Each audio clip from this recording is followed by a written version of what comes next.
can say where the road goes, where the day flows, only time. And who can say if your love grows as your heart shows, only time.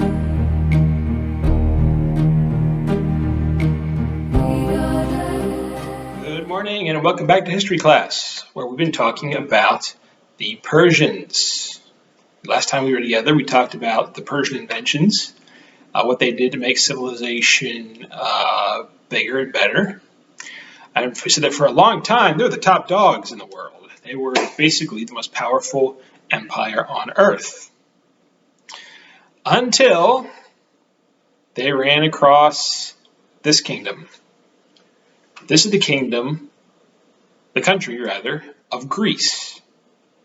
The country of Greece. Greece is a boat ride away from Persia, and Greece was a rich and powerful kingdom. And the kings of Persia decided that they were going to have that for themselves. And so, one of their kings, called Xerxes, King Xerxes gathered his army together, about 100 to 150,000 men, and attacked Greece. Now, Persia was a big, big empire. Greece was a little country with a few islands around it. You would think that Persia would defeat Greece with no problem, wouldn't it? And for a long time, it seemed like it would. For a long time, the Persians were attacking Greece, and it looked like they were winning.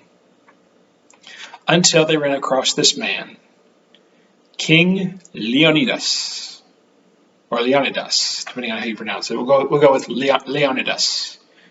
King Leonidas, he gathered together his soldiers and some soldiers from a bunch of other kingdoms in Greece, and they banded together and they fought the Persians. There were only about 7,000 of them, but they made so much trouble that they stopped the Persians from attacking. For a while, anyway. They stopped for a while, but the Persians got closer and closer to where they were.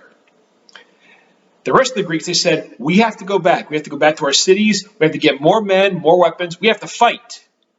But if we turn and run away now, the Persians will follow us. We need something to stop them. We need something to stop them. So King Leonidas said, I know what to do. Here's what we'll do. He took 300 of his strongest men,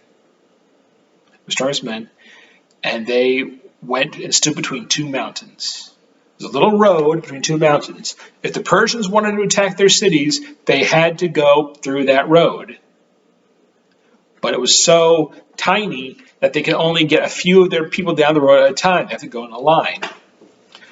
And King Leonidas and his men said, we're going to stay here. We're probably going to die, but we are going to fight until we can't fight anymore. They said, King Leonidas, you're crazy. Look how many people the Persians have. They have 1 million men. They didn't have 1 million men. They thought they had 1 million men. They have so many men that when they pull their bows and arrows, there will be so many arrows in the sky, it'll be like the sun got darkened. And King Leonidas said, fine, then we'll fight in the shade. King Leonidas and his men stopped up that road and fought the Persians. They fought with their spears. When their spears broke, they fought with their swords. When their swords broke, they fought with their hands. They all died. The Persians won that battle.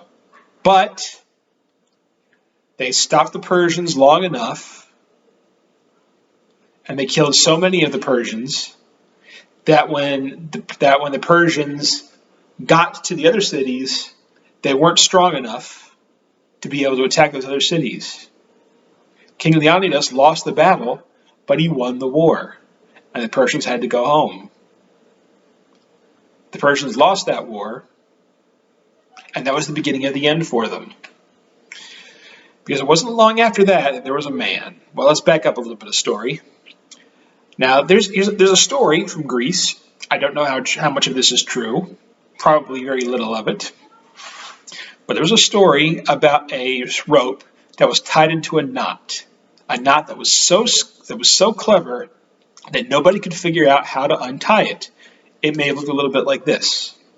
Could you untie that? I couldn't. And it was said that whoever could untie that knot would be the ruler of the world. So a lot of people came to try it, and most of them, and none of them could figure out how to untie that knot. Until one day a man came along, looked at that knot, and said, I know what to do. You know what he did? He pulled out his sword and he cut that knot.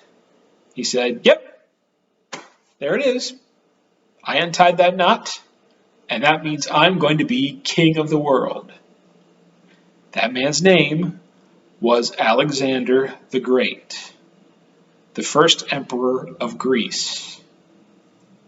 He conquered a whole bunch of the world until eventually he came to Persia and took them over too. That was the end of the Persian Empire. It became part of the Greek Empire. And we'll talk about that, about Greece a lot in the next few weeks, but that was the end of the Persian Empire. They were never that strong again. Okay. So we'll talk a little bit more about this in the weeks ahead. We'll come back to Alexander and find out how he made out as ruler of Persia and of Greece. But for now, let's go over our questions. Our first question is, what is the name of the country that defeated Persia? And that is the country of Greece. Greece. Who was the king that fought Persia and lost? That was King Leonidas. King Leonidas. And the last question, who was the king that fought Persia and won? And that was Alexander the Great. Alexander the Great. All right, starting next week, we will be hitting very, very hard on the Greeks. We'll be there, I think, until Christmas. So I will see you then for that. Until then, have a good day, and I will see you on Monday.